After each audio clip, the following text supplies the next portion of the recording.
नमस्कार दोस्तों, आइए जानते हैं आज मध्य प्रदेश की बड़ी खबरें। आज की पहली खबर है कि अब बाइक चालक के साथ बैठने वाला भी लगाएगा हेलमेट। मध्य प्रदेश में सड़क हादसों में रोकथाम को मद्देनजर रखते हुए सुरक्षित यात्रा को लेकर आज से ट्रैफिक डिपार्टमेंट सख्ती बरतने जा रहा है। दो पहिया वाहन चालक हो या पीछे बैठने वाला पिलियन राइडर, दोनों के लिए अब से हेलमेट पहनना अनिवार्य है। परिवहन विभाग की निर्देश के अनुसार नियम तोड़ने वाले को भारी चालान भुगतना पड़ सकता है। राजधानी भोपाल के 18 इलाकों में स्पेशल चेकिंग पॉइंट्स लगाए गए हैं। प्रदेश भर में सबसे ज्यादा फोकस भोपाल, इंदौर, ग्वालियर, जबलपुर और उज्जैन जैसे बड़े शहरों पर है। यहां सबसे अधिक सड़क हादसे हो रहे हैं।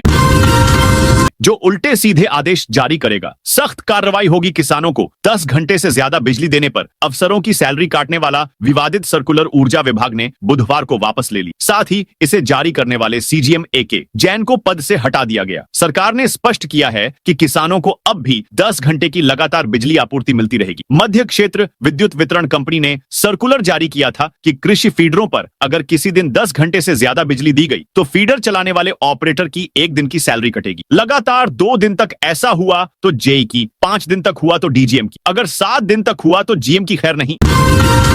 10,000 कर्मचारियों को बड़ी राहत। सरकार ने माना सरकारी कर्मचारी की 41 अयुद्ध निर्माणियों के 60,000 से ज्यादा कर्मचारियों का डीम्ड डेपुटेशन रक्षा मंत्रालय ने तीसरी बार 30 सितंबर 2026 तक बढ़ा दिया है। इसकी अवधि 31 दिसंबर को समाप्त हो रही थी। ऐसे देखा जाए तो कर्मचारियों को 9 महीने सरकार की तरफ से ही सरकारी कर्मचारी मान लिया गया है। जबलपुर में इसका लाभ चारों अयुद्ध निर्माणियों के करीब 10,000 कर्मचारियों को मिलेगा। अवधि बढ़ाने का बड़ा कारण यह है कि 90 से 95% कर्मचारी खुद को सरकारी कर्मचारी बनाए रखना चाहते हैं। ऐसे में निगमीकरण के बाद बनी 7 रक्षा कंपनियां अपनी HR पॉलिसी भी नहीं बना पा रही हैं।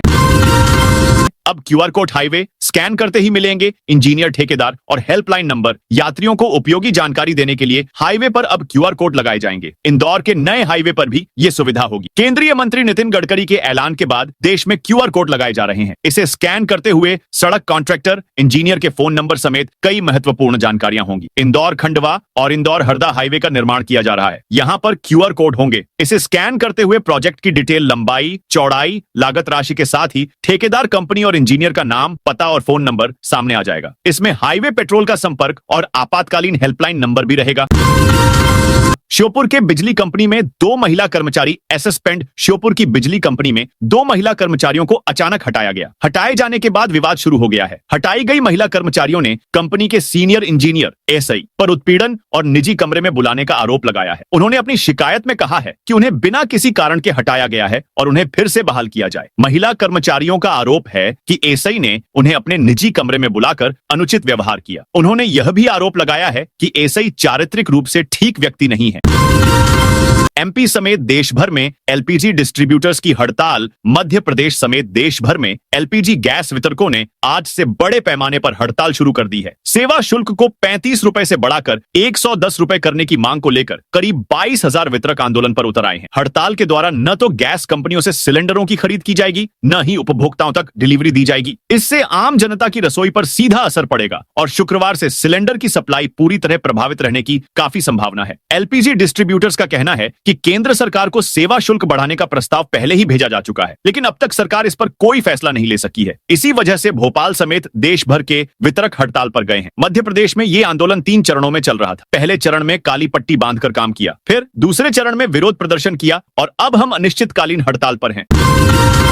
जमीन की कीमत बढ़ी तो भूमालिक को मिलेगा 20% हिस्सा। सरकारी प्रोजेक्ट से जमीन की कीमतें बढ़ने पर संबंधित विभागों को जमीन की बिक्री से होने वाले राजस्व का 20% हिस्सा मिलेगा। कोलार 6 लेन रोड से मेट्रो की ऑरेंज लाइन, नई प्रमुख सड़कें, बीडीए व हाउसिंग बोर्ड की कॉलोनियां और बड़े संस्थानों से जुड़ी निजी जमीनों की बड़ी कीमतों में अब स्थानीय निकाय व संस्थाएं हिस्सेदारी भी हिस्सेदार होंगी। ये सालाना करीब 1,000 करोड़ रुपए होगी। ये हिस्सेदारी 20 से 30% तक हो सकती है। निगम की संपत्ति कर वसूली से लगभग 2 गुना है। जिले में 20 बड़े प्रोजेक्ट्स के आसपास निजी जमीनों में लाभ की हिस्सेदारी की जाएगी। दरअसल भोपाल में LVC यानी लैंड वैल्यू कैप्चरिंग का प्रावधान तय किया जा रहा है। Bhopal master plan of metropolitan region के प्लान में इसे तय किया जा रहा है। अभी अहमदाबाद, सिंगापुर समेत अन्य शहरों में यह लागू है।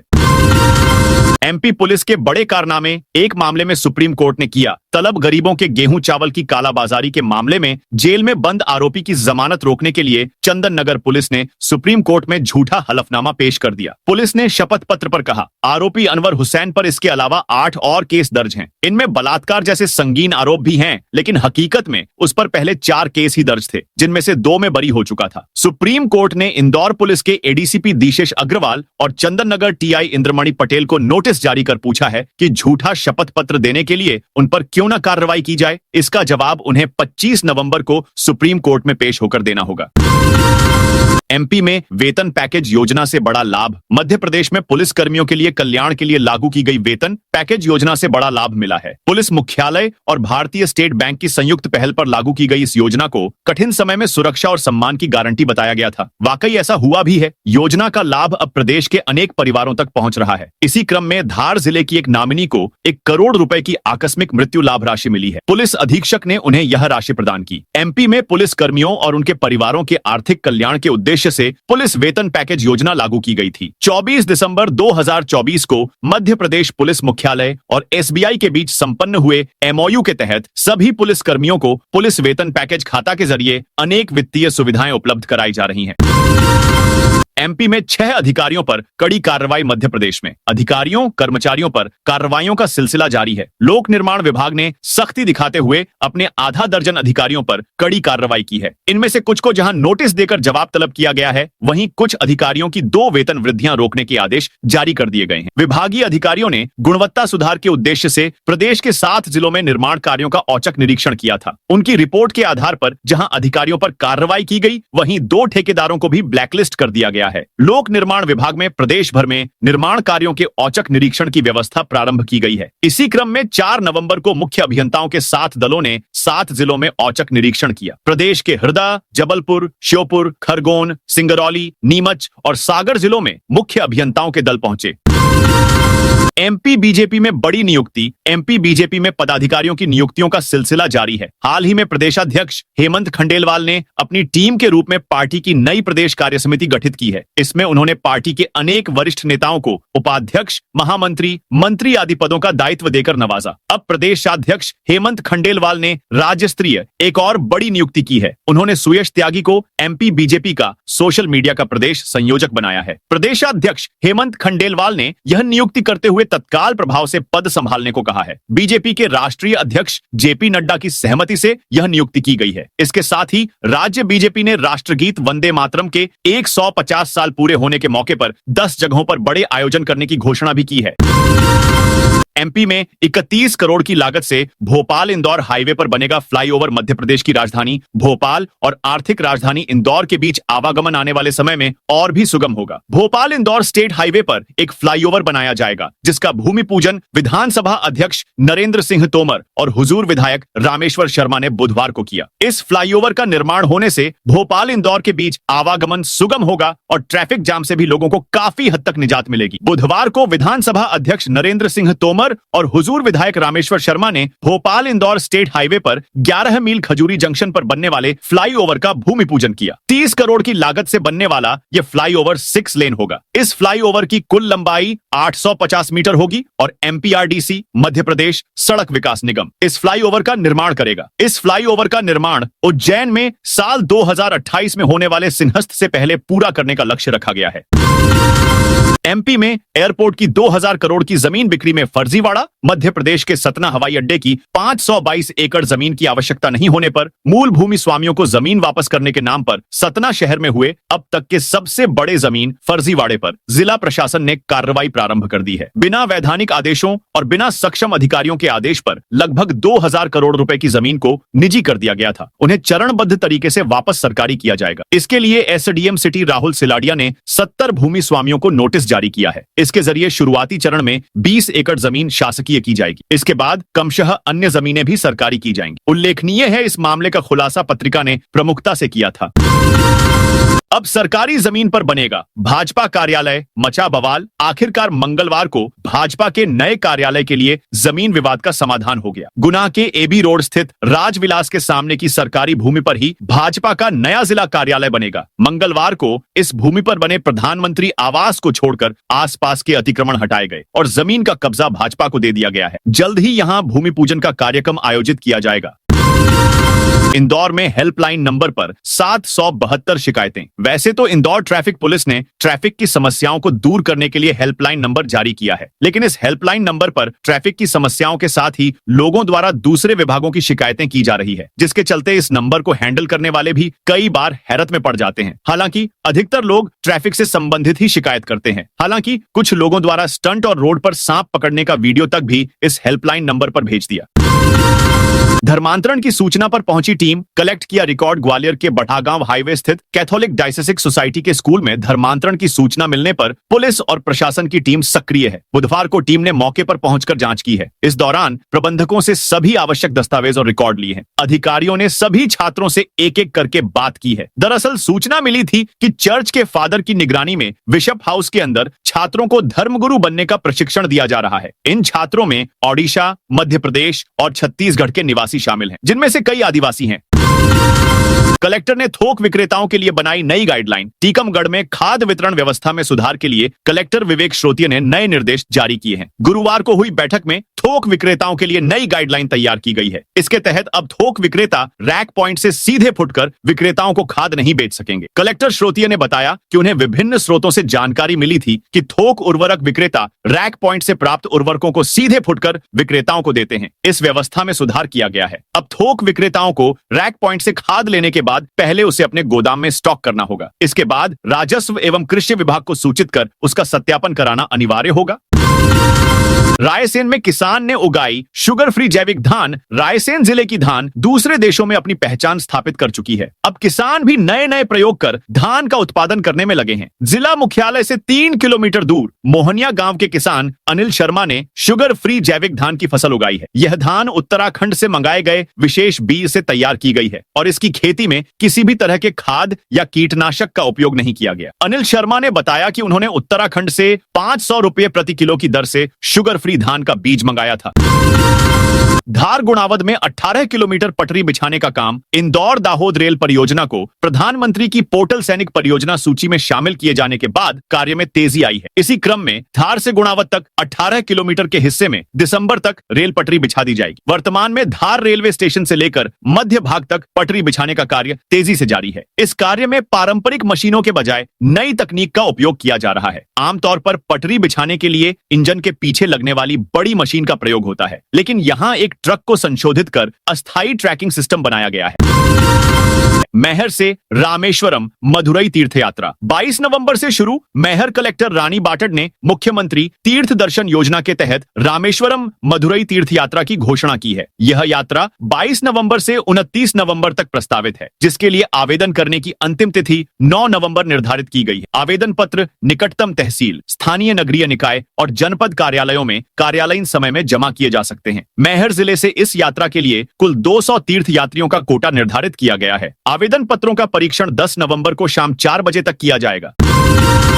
मऊगंज एसपी ने फरार आरोपियों पर किया इनाम घोषित। मऊगंज पुलिस अधीक्षक दिलीप सोनी ने फरार आरोपियों की गिरफ्तारी पर इनाम की घोषणा की है। उन्होंने बुधवार शाम 6 बजे आयोजित एक प्रेस वार्ता में यह जानकारी दी। यह कदम जिले में अपराध और नशे के खिलाफ चल रहे अभियान को गति देने के उद्देश्य से उठाया गया है। एसपी सोनी ने बताया कि 3 अलग अलग मामलों में फरार आरोपियों की गिरफ्तारी पर इनाम घोषित किया गया है। थाना लौर में दर्ज 2 अलग अलग प्रकरणों में फरार अज्ञात आरोपियों की सूचना देने या गिरफ्तारी कराने पर प्रत्येक मामले में 5-5 हजार रुपए का इनाम दिया जाएगा।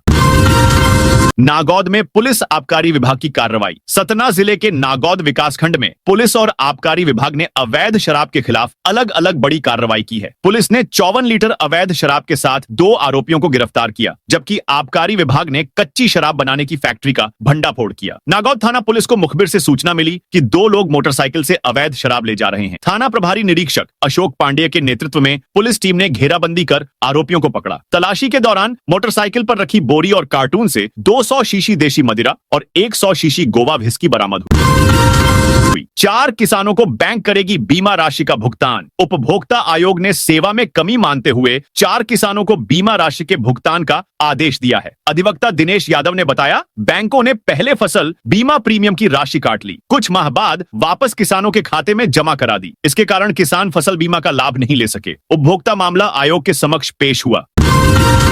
एमपी खुद तैयार करेगा क्वालिटी इंजीनियर। मध्य प्रदेश अब देश में इंजीनियरिंग प्रशिक्षण और क्वालिटी टेस्टिंग का नया हब बनने जा रहा है। लोक निर्माण विभाग पीडब्ल्यूडी भोपाल में करीब 100 करोड़ रुपए की लागत से एक अत्याधुनिक engineering training and research centre और वर्ल्ड क्लास टेस्टिंग लैब बनाने जा रहा है। यह संस्थान न केवल प्रदेश के 1500 से ज्यादा इंजीनियरों के लिए बल्कि देश भर के तकनीकी पेशेवरों और इंजीनियरिंग छात्रों के लिए भी प्रशिक्षण का बड़ा प्लेटफॉर्म बनेगा। कफ सिरप कांड में हो रही औपचारिकता की कार्रवाई। छिंदवाड़ा, पांडुर्ना और बैतूल में जहरीला कफ सिरप पीने से 26 बच्चों की मौत हो चुकी है। इस दर्दनाक घटना को लेकर की गई सरकारी कार्रवाई पर सवाल उठने लगे हैं। परासिया से कांग्रेस विधायक सोहन लाल बाल्मीक ने कहा कि सरकार ने सिर्फ औपचारिक कार्रवाई की है, जबकि जिम्मेदार बड़े अधिकारियों को बचाया जा रहा है।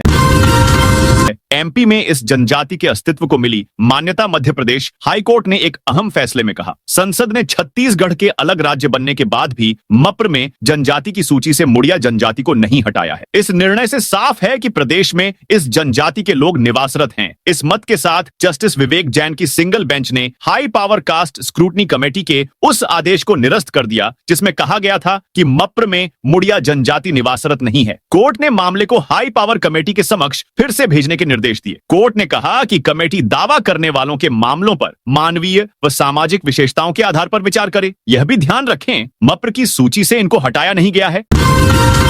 सीएम बोले, अपनी गरिमा का ध्यान रखें। राहुल गांधी बिहार विधानसभा चुनाव के लिए आज 121 सीटों पर पहले चरण का मतदान हो रहा है। फर्स्ट राउंड की वोटिंग के एक दिन पहले राहुल गांधी ने प्रेस कॉन्फ्रेंस कर वोटर लिस्ट में गड़बड़ी के तमाम आरोप लगाए। राहुल गांधी के आरोपों पर एमपी के सीएम डॉ मोहन यादव ने पलटवार किया है। गुरुवार को बिहार विधानसभा चुनाव के प्रचार के लिए रवाना होने से पहले भोपाल में स्टेट हैंगर पर मीडिया से चर्चा में सीएम मोहन यादव ने कहा, बड़े दुर्भाग्य के साथ कहना पड़ रहा है, जब बिहार में वोट डालने का पहला चरण चालू हो गया, ऐसे में नेता प्रतिपक्ष हरियाणा चुनाव की बात निकालकर भ्रमित करने का प्रयास कर रहे हैं। उनकी बात किसी के गले उतर नहीं रही है। जैसे उन्होंने ईवीएम मशीनों को लेकर देश भर में माहौल बनाया था और सुप्रीम कोर्ट में उनकी इस बात की धज्जियां उड़ी। मैं उम्मीद करता हूं कि वे अपनी गरिमा का ध्यान रखें और ऐसी बातों से बचें।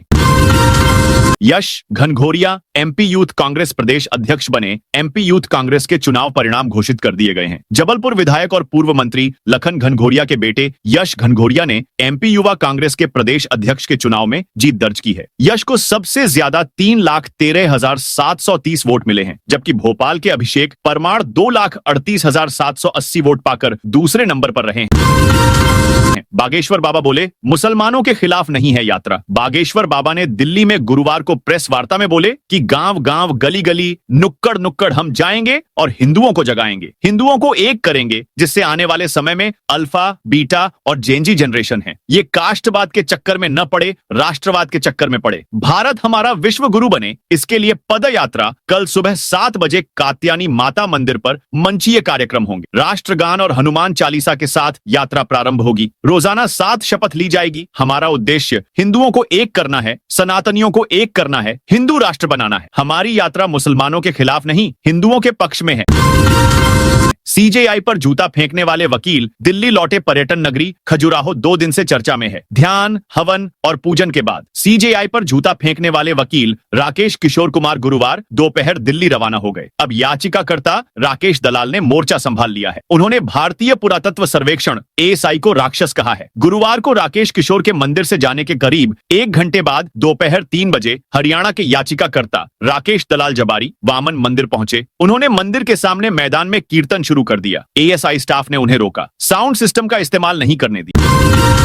भोपाल में एनजीओ की महिला अधिकारी के घर चोरी। भोपाल के कमला नगर इलाके में रहने वाली एक एनजीओ की महिला एसोसिएट डायरेक्टर के घर से 25 लाख रुपए का सोना चोरी हो गया है। 2 महीने पहले उनकी मां ने उन्हें सोने के 2 बिस्किट हिस्से में दिए थे, जिन्हें उन्होंने घर के बेडरूम में रखी अलमारी के लॉकर में रख दिया था। दीपावली से पहले जब उन्होंने सोना चेक किया तो वह गायब था, जिसकी शिकायत आवेदन के माध्यम से उन्होंने थाने में की थी। आवेदन की लंबी जांच के बाद कमला नगर पुलिस ने गुरुवार को एफआईआर दर्ज की है। संदेह के आधार पर फरियादिया के घर काम करने वाली 3 नौकरानियों को हिरासत में लेकर पूछताछ की जा रही है।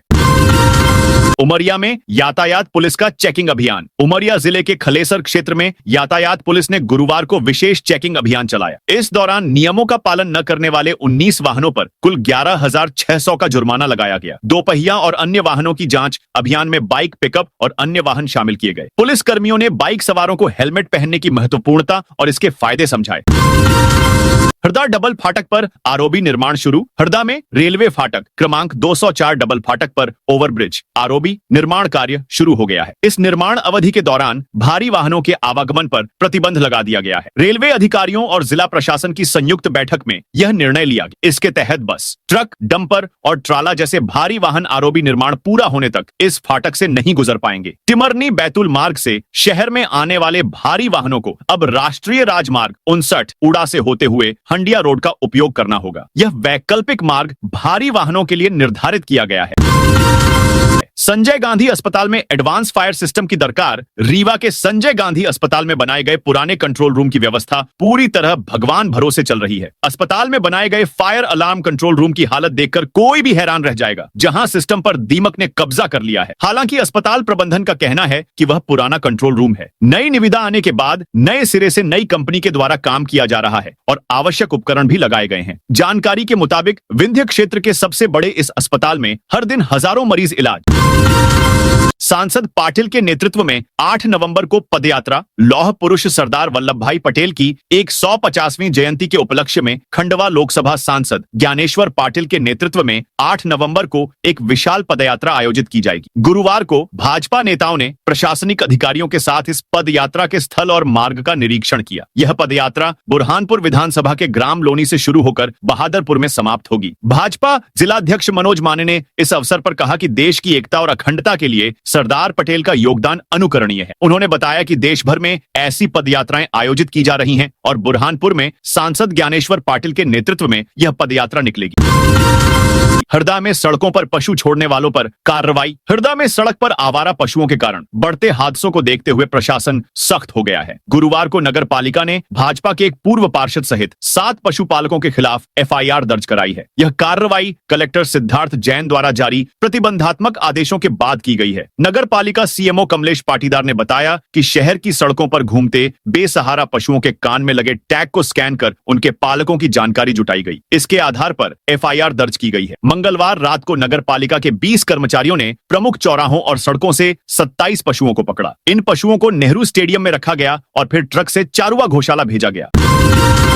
182 मकानों पर निगम की कार्रवाई। एमआर 9 से एलआईजी लिंक रोड चौड़ीकरण के काम में बाधक मकानों को हटाने की कार्रवाई गुरुवार को फिर की गई। आज 182 मकानों दुकानों के हिस्सों को तोड़ा जा रहा है। मंगलवार को नगर निगम की टीम ने 140 से ज्यादा मकानों पर यह कार्रवाई की थी। आज रोड के दूसरी तरफ बने मकानों दुकानों को तोड़ा जा रहा है। सुबह से ही बड़ी संख्या में नगर निगम का अमला दलबल के साथ यहां पहुंच गया था। नगर निगम की कार्रवाई के पहले ही रहवासियों ने अपने अपने मकानों को तोड़ने का काम शुरू कर दिया था। साथ ही मकानों में रखा सामान भी शिफ्ट कर दिया था। बता दें कि नगर निगम की टीम ने पहले ही नोटिस देकर मकानों पर मार्किंग कर दी थी, जिसके चलते लोगों ने उतने हिस्से को तोड़ने का काम पहले ही शुरू कर दिया था।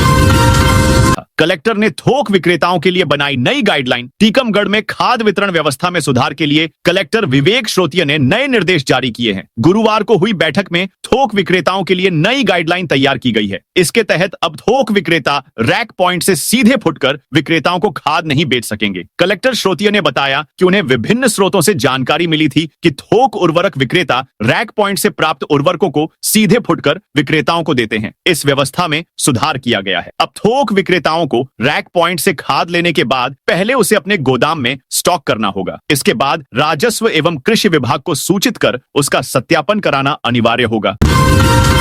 350 करोड़ की टेक्सटाइल फैक्ट्री का विरोध हुआ। हिंसक। नीमच जिले के मोरवन क्षेत्र में 350 करोड़ रुपए की लागत से बन रही प्रस्तावित टेक्सटाइल फैक्ट्री को लेकर ग्रामीणों का विरोध आज हिंसक हो गया। गुरुवार सुबह जहां सैकड़ों ग्रामीण महिलाएं फैक्ट्री हटाओ बांध बचाओ के नारे लगाते हुए शांतिपूर्ण मार्च कर रही थीं, वहीं दोपहर तक हालात बेकाबू हो गए और प्रदर्शन ने हिंसक रूप ले लिया। प्रत्यक्षदर्शियों के अनुसार गुस्साई भीड़ ने कंपनी के इंजीनियर और कर्मचारियों पर पथराव कर दिया। इस दौरान कंपनी के सिविल इंजीनियर विपिन मिश्रा को गंभीर सिर की चोटें आईं, जबकि कंपनी मैनेजर योगेंद्र सोलंकी के गले और शरीर पर चोटें आई हैं। सूत्रों के मुताबिक करीब 15 मजदूर भी घायल हुए हैं, जिन्हें जावद, सरवानिया और डीकेन के अस्पतालों में भर्ती कराया गया है।